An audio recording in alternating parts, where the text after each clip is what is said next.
Not all losses in the National Football League are created equal. Today was a heck of a performance from Carolina Panthers quarterback Bryce Young.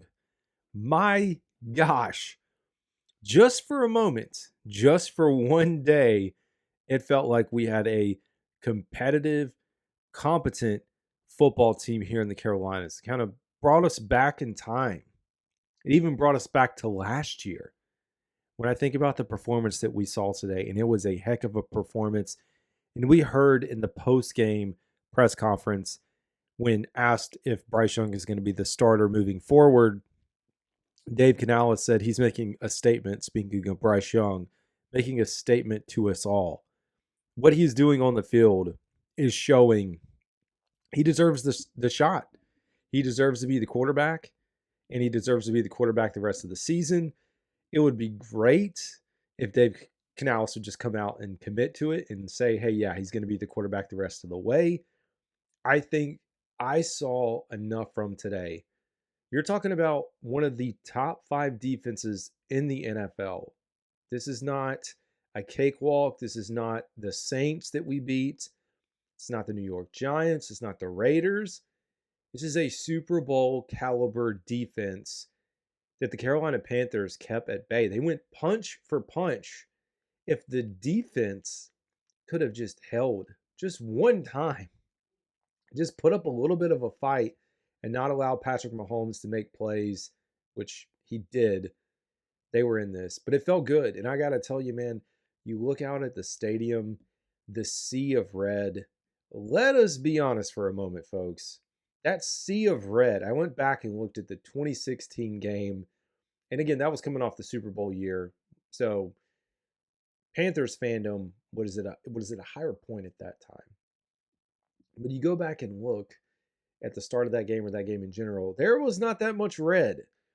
The Panthers support, I don't think it's changed too much, but I know the Panthers have lost a lot.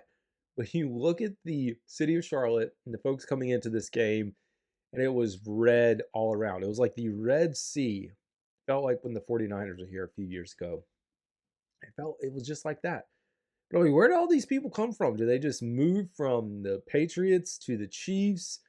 Do they pull for the Dodgers? They pull for the Yankees, whoever is going to win? Like, do they just bounce around to the most popular team? Is that what they do? But it was a heck of a performance, man. I mean, it came down to the end. It did. And to be honest, I didn't care how much time we left on the clock.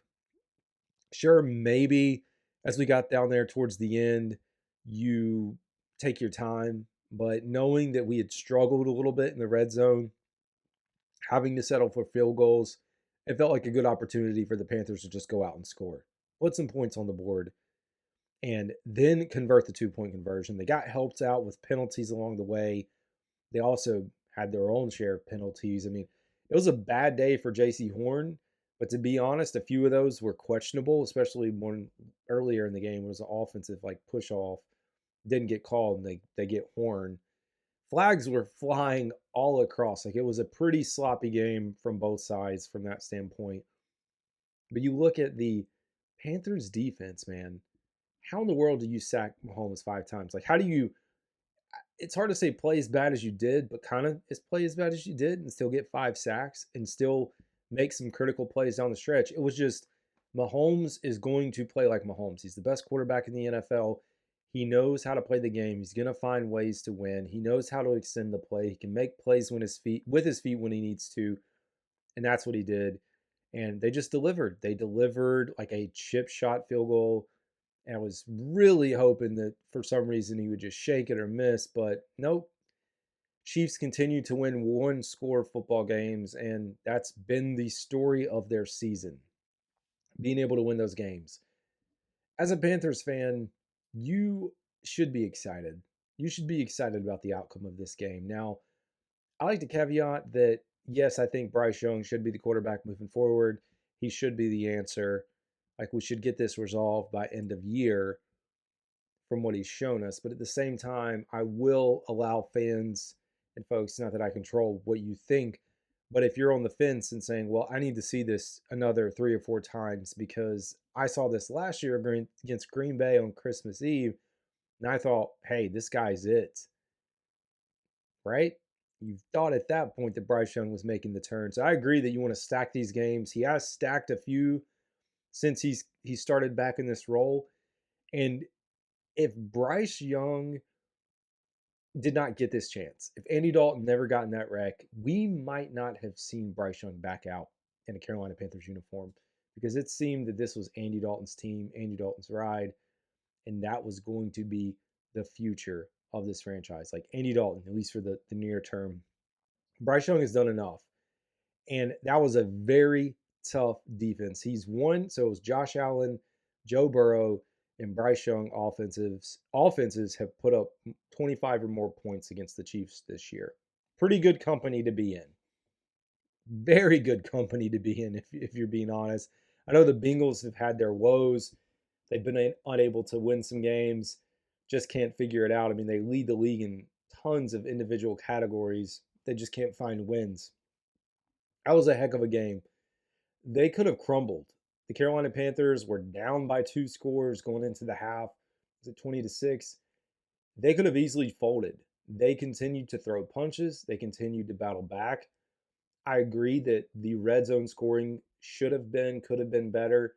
I mean, they were number 5 in the league coming into this game in red zone efficiency when it comes to scoring a touchdown, like 60 some percent, and just couldn't do it.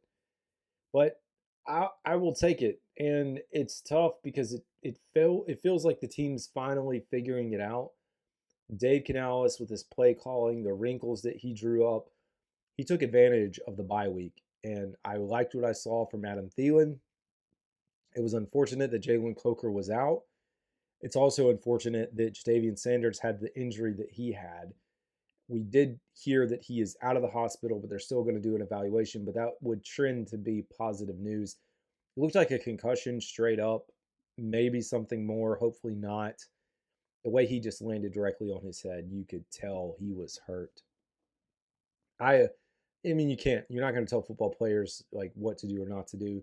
Almost wish because time was winding down that he'd just gotten out of bounds, like get the first down and got out of bounds like immediately. But they're playing the game, man. They're not going to just like hold up or, pump the brakes or try to do this. Like he wants to hit, he wants to gain yards. And you followed that up with Tommy Tremble missing the pass. Tommy Tremble's a great player.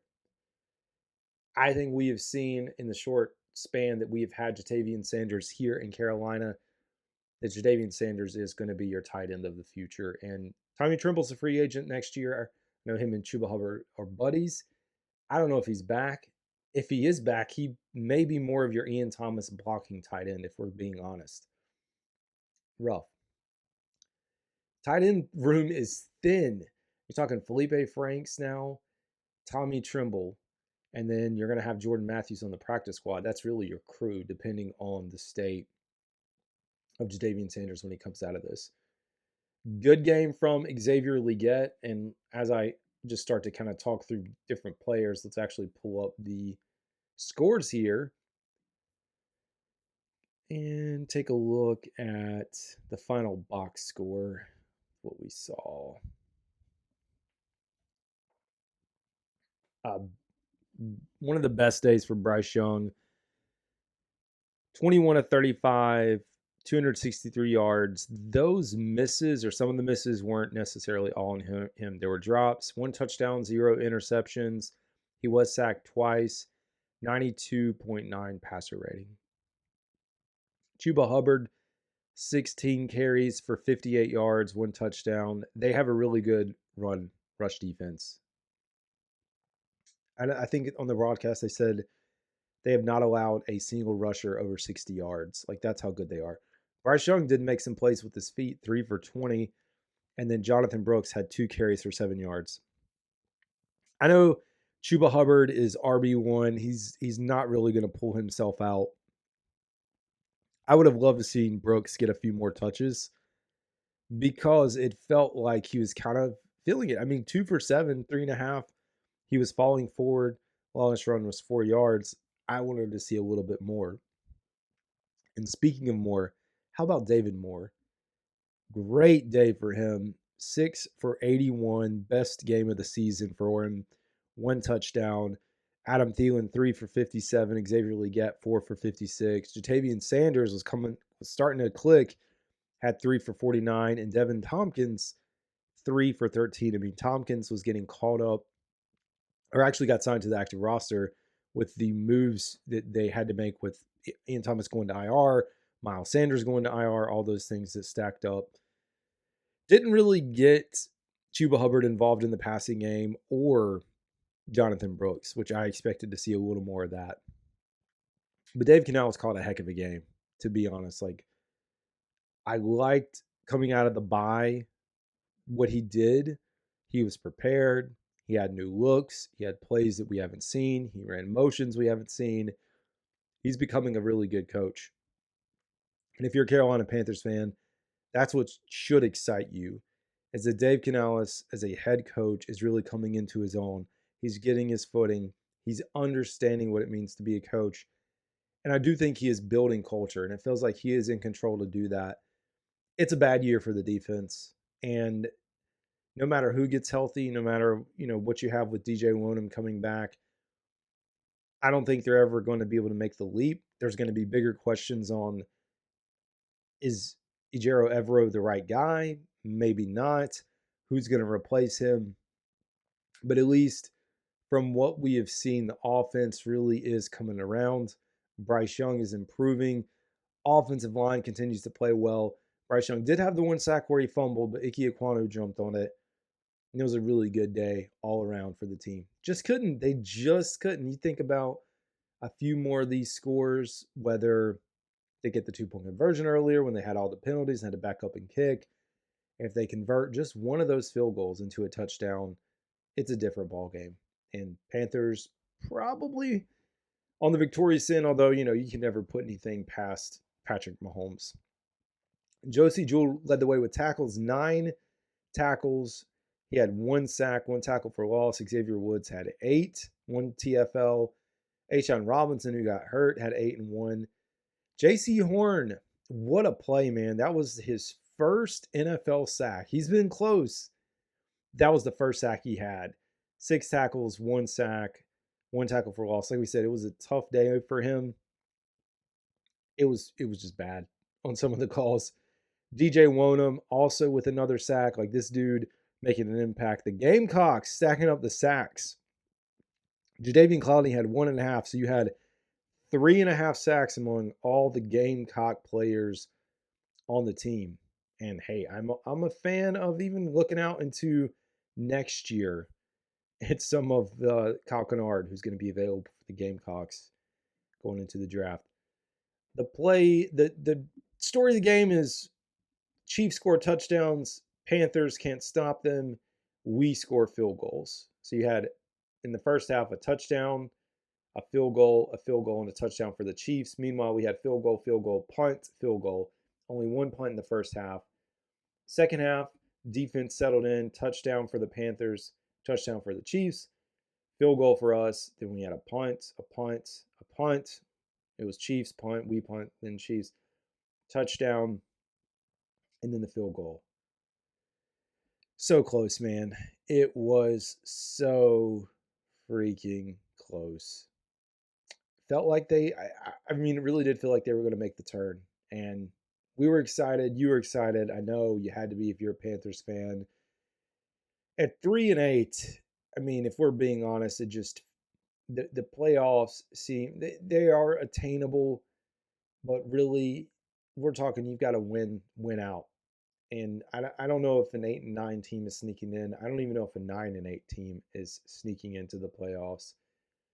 But looking ahead to the future, continue to do what you are doing now. Continue to build off of what you have. And then you're going to go out and find some defense. You're going to do the same thing you did on the offensive side of the ball this year to the defensive side of the ball. And Dan Morgan knows defense much better than he knows offense. So you have to feel like in your favor going into next year, this team is going to find the pieces to be competitive and figure out how to win football games and get over the hump and maybe start competing for the division again. So exciting day, man. It really sucks they came up short, but that's going to do it for today. I will have live stream up. I'll make content as I do all week. And as always, thank y'all for tuning in. Y'all have a good one.